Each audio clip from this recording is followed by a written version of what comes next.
All right, here with boxing commentator and journalist Peter Badel. Pete, a big fight for Nikita Tszyu this week.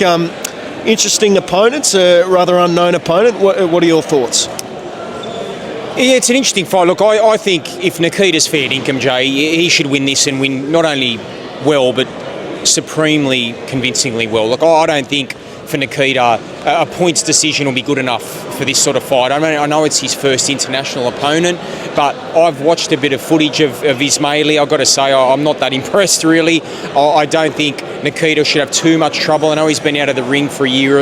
Inactivity can be a sin in boxing, but I think Nikita's got the power and the IQ to finish off Ismaili. I think he'll stop him inside 4 or 5 rounds. What do you made of the demeanour, the mindset of Nikita this week?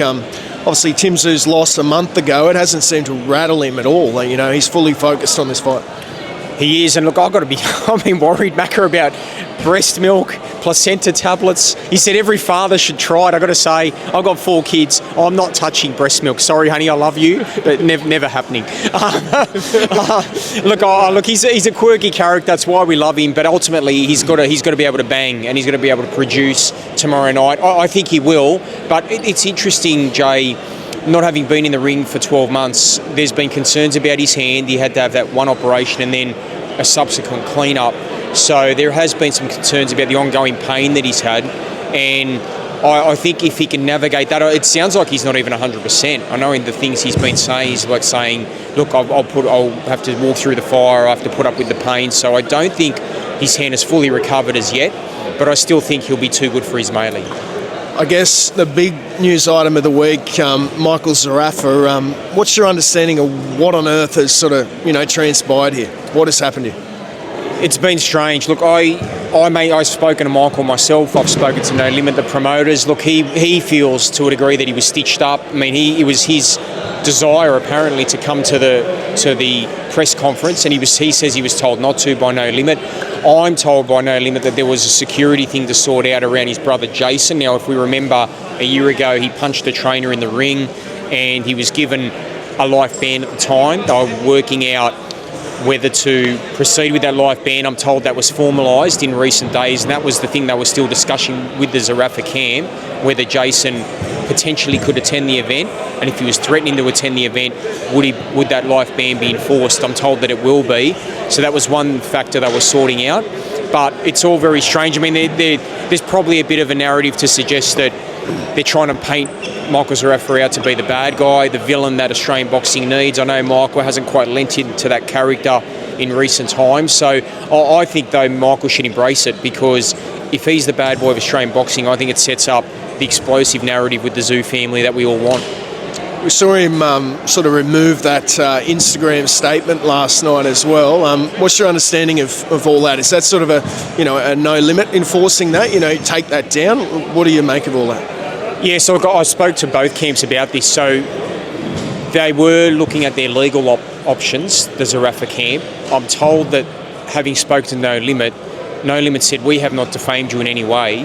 They had some private discussions and said there's nothing we've said publicly that could be seen as defamation. And so I think there was a private acceptance of that from the Zerafa camp. And I see today Mick, even on telecast, said that he's apologised to No Limit. So I think that's where sleeping dogs will lie. But ultimately, I think it just fosters a bit of bad blood between fighter and promoter. And let's face it, Jay, I think Michael Zerafa's always probably been set up to be the meat or the bait, the big money bait, for either Nikita Tszyu or Tim Tszyu. And I think ultimately No Limit as promoters probably want one of the Tszyus to finish off Michael Zerafa. So Michael, in his heart, probably feels like ultimately he hasn't got the support of No Limit. So at the end of the day, this can be a huge money fight for Zerafa, whether he gets Tim or Nikita Tszyu. It's probably the last massive payday he gets in his career at age 33. I hope he wins a world title one day. I don't know if he will, but ultimately I think domestically we all want to see either Nikita Tszyu or Tim Tszyu fight Michael Zerafa. Just on Tim Tszyu, about a month ago now since we were in Vegas, a great trip for us. How do you look back on that night? Obviously a devastating loss for Tim Tszyu, but what sort of impact does that have on his sort of career trajectory moving forward? I look back on that night and that chapter, Macca, a bit like a lot of Australian boxing fans. Look, I really felt for Tim that night. We were all rooting for him. We hoped he'd get the job done. He didn't. And I must say, I really don't know where Tim Tszyu goes. Look, it sounds like he wants to come back to boxing. He's adamant he will.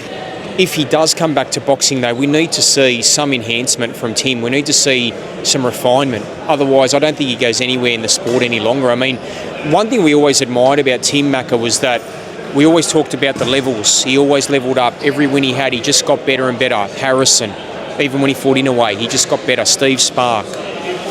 And then when he beat Mendoza, I thought this guy was on the verge of conquering Everest because he was just he was elevating himself so beautifully. He was on the right trajectory. And then we've seen these losses to Murtazalayev and 2 against Fundora. And I now don't know what to make of Tim Tszyu anymore as an international fighter. I don't know. Maybe he's the state of an NRL player that's not quite good enough for state of origin. And if that's the case, that's still okay because Tim's been a wonderful fighter. He's had some great wins. I hope he can rise again. But if he rises again, he's going to have to look at things not only technically and physically, but emotionally and psychologically. Because I don't think he's in the right frame of mind at the moment to take a big money fight or a big fight, like an Ortiz, for example. I don't think he's ready for an Ortiz. Or even a Xander Zayas, who, at Tim Tszyu's pomp, I believe he beats Zayas. But right now, as vulnerable as Tim looks, I don't think they're the right fights for him yet. I think he needs a domestic settler or a smaller, lower-ranked international opponent to get him going again. So, what's your thoughts? Does he sort of, take a year off? How do they bring Tim Tszyu back? What's the road back for Tim Tszyu?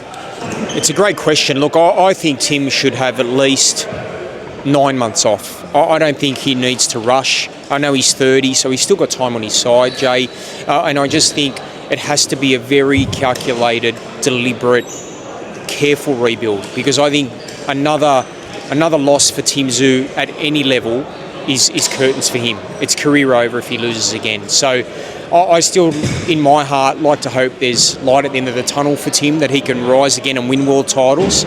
But he's not at the right stage at the moment to be taking the real massive fights and wanting to talk about conquering America again and all that sort of thing. I think he just needs domestic settlers, have 2, 3 or 4, and then maybe position himself for one final run at a world title, and I hope he's good enough to do it again. I suppose the counter-argument to all that is that, Tim Tszyu's fighting the elite opposition, the best in the division. There's no shame in losing to these guys. So, how do you sort of assess Tim compared to some of the other guys in the division who haven't fought the Buckrams, the Fondoras? That's a great point, Jay, a great analysis. I mean, that is the thing. I mean, it may just be that Tim Tszyu can't beat the top 2 or 3. But can he beat a Borichuk? Can he beat a Madrimov? I believe he can at his best. He's got the tools. But I still think he's got some aspects to his craft which we've seen brutally exposed, unfortunately so, where he's still too centre line, he gets hit too much. And what's worried me, Macca, lately in some of his recent fights is when he's been in the firing line, rather than retreat, reset and stabilise, he's tried to bang his way out of trouble. And I don't think the soul taker, the brawler, is the best version of Tim Tszyu. I think we always admired his surgical precision. We always admired that he was a fine practitioner with great boxing IQ. I haven't seen his boxing IQ lately in fights against Fundora.